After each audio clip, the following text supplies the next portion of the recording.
نحمده ونصلي ونسلم على رسوله الكريم أما بعد فأعوذ بالله من الشيطان الرجيم بسم الله الرحمن الرحيم إن الذين ينادونك من وراء الحجرات أكثرهم لا يعقلون ولو أنهم صبروا حتى تخرج إليهم لكان خيرا لهم والله غفور رحيم صدق الله مولانا العلي العظيم وصدق رسوله النبي الأمين ونحن على ذلك لمن الشاهدين والشاكرين والحمد لله رب العالمين۔ اللہ تبارک و تعالی نے قرآن مجید میں ہمیں اپنے محبوب علیہ السلام کی عظمت اور شان، مرتبے اور مقام کو ملحوظ رکھنے کا جس طرح حکم دیا، اس کو صرف اگر ہم سمجھ لیں تو ہمارے لیے بارگاہ الوہیت میں مقام مصطفیٰ صلی اللہ علیہ وسلم کو سمجھنا اتنا زیادہ دشوار نہ رہے۔ یہ سورہ الحجرات غالباً گزشتہ رات حافظ صاحب نے تراویح میں تلاوت کی تھی۔ رب کائنات نے فرمایا کہ اے ایمان والو، اللہ اور اس کے رسول سے آگے نکلنے کی، سبقت لے جانے کی کوشش مت کرو، جسارت مت کرو۔ آدمی کے ذہن میں آتا ہے کہ جہاں تک آقا کریم صلی اللہ علیہ وسلم کی بات ہو تو وہ چونکہ انسان ہیں تو ان سے آگے نکلنے کی بات تو ہو سکتی ہے، لیکن اللہ سے آگے نکلنے کی بات کیا ہوگی؟ اللہ سے کون آگے نکل سکتا ہے؟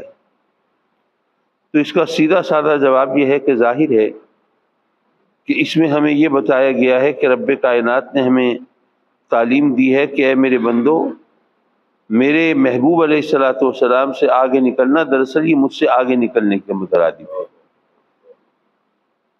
ایک دفعہ قربانی کا موقع تھا تو کچھ صحابہ کرام نے عجلت کی اور آقا کریم صلی اللہ علیہ وسلم کے جانور قربان کرنے سے پہلے قربانی دے دی۔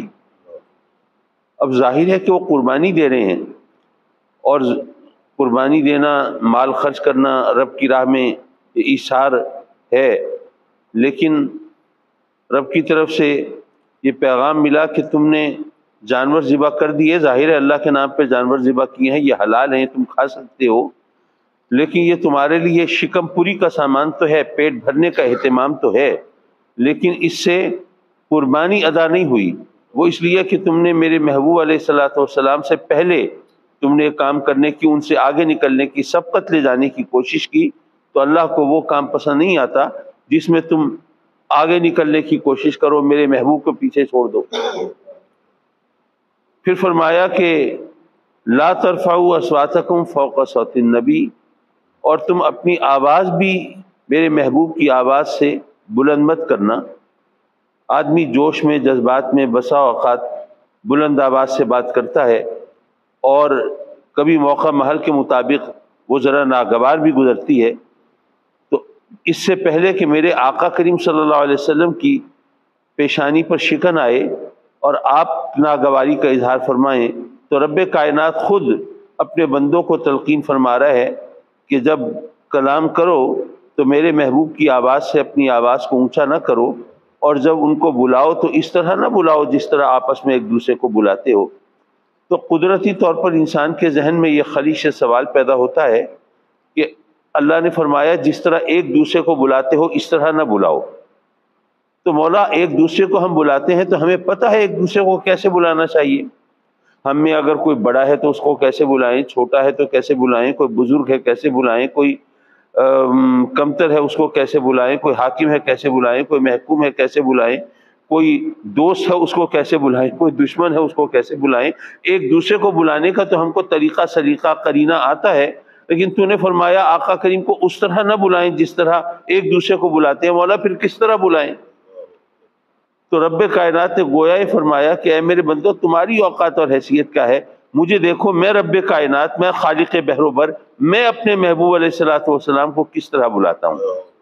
میں اپنے محبوب کو بلاتے ہوئے محبت اور عظمت بھرے القاب سے ان کو خطاب کرتا ہوں. تو تمہیں بھی ان کی شان اور مرتبے اور عظمت کا لحاظ رکھنا چاہیے.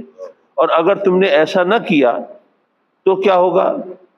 ان تحبط اعمالکم، تمہارے اعمال غارت ہو سکتے ہیں، تمہاری نیکیاں برباد ہو سکتی ہیں، تمہارا نامہ اعمال صاف ہو سکتا ہے. وانتم لا تشعرون، اور تمہیں پتہ بھی نہیں چلے گا کیا ہو گیا تمہارے ساتھ. تم اپنے آپ کو عبادت گزار سمجھتے رہو، تم روزے دار سمجھتے رہو، تہجد گزار سمجھتے رہو، لیکن تمہیں خبر بھی نہ ہو کہ تمہارے نامہ اعمال میں تو کچھ بچا ہی نہیں. اور پھر فرمایا کہ ان الذین یغضون اصواتهم عند رسول اللہ، اور جو اپنی آوازوں کو پست رکھتے ہیں میرے محبوب کی بارگاہ میں. اب یہاں پر دیکھیے کہ یہ نہیں فرمایا اپنے صحابہ کرام کے کسی اور نیک عمل کا ذکر نہیں ہوا، ان کی عبادت و ریاضت کا ذکر نہیں ہوا، بلکہ فرمایا کہ جو اپنی آوازوں کو پست رکھتے ہیں میرے محبوب کی بارگاہ میں، یعنی ان کی بارگاہ کے ادب اور کا لحاظ رکھتے ہیں اور ان کی عظمت و شان کو ملحوظ رکھتے ہیں. تو اولئک الذین امتحن اللہ قلوبہم للتقوی، یہی وہ لوگ ہیں جن کے دلوں کو رب کائنات نے تقوی کے امتحان میں گویا کامیاب قرار دے دیا ہے. یعنی یہاں پر کسی عمل کا ذکر نہیں، صرف اتنا ذکر ہے کہ جنہوں نے اپنی آواز کو پست رکھا، یعنی آقا کریم کی بارگاہ میں آداب کو ملحوظ رکھا.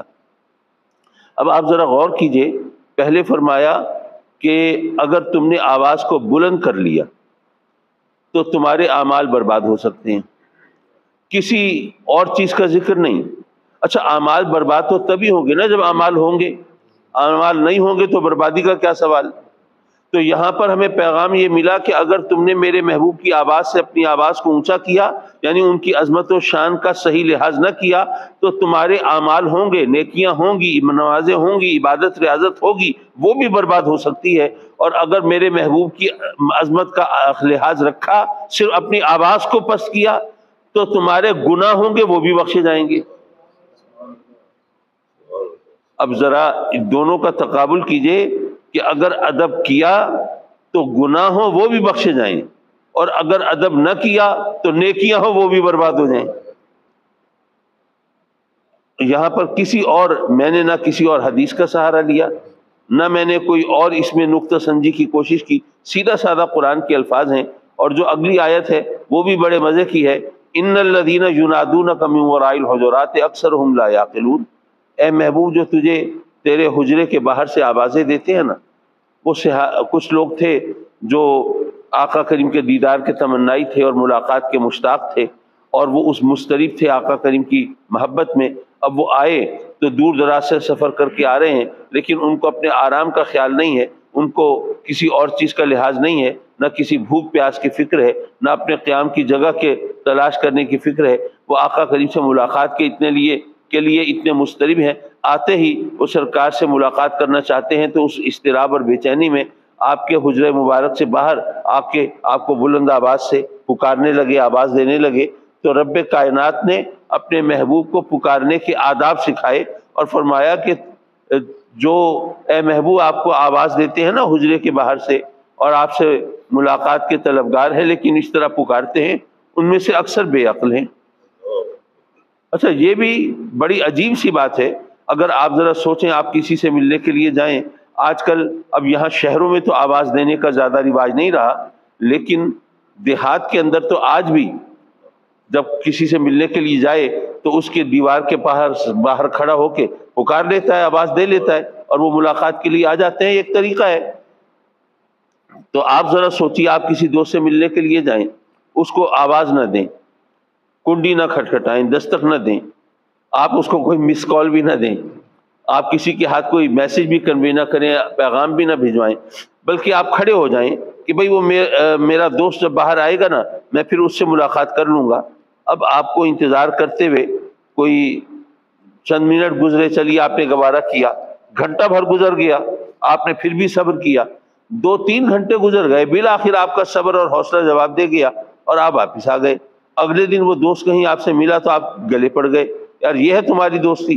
ملاقات کے لیے کئی گھنٹے آدمی کھڑا رہے اور ملاقات ہی نہیں ہوتی۔ وہ حیران پریشان، بھائی آپ آئے تھے مجھے تو نہیں پتا۔ آپ نے کہا کہ میں تو 3 گھنٹے کھڑا رہا۔ تو آپ سے پوچھا کہ بھئی آپ آئے تھے، آپ نے کوئی پیغام بھجوایا تھا، کوئی دستک دی تھی، کوئی گھنٹی بجائی تھی، کوئی آواز لگائی تھی؟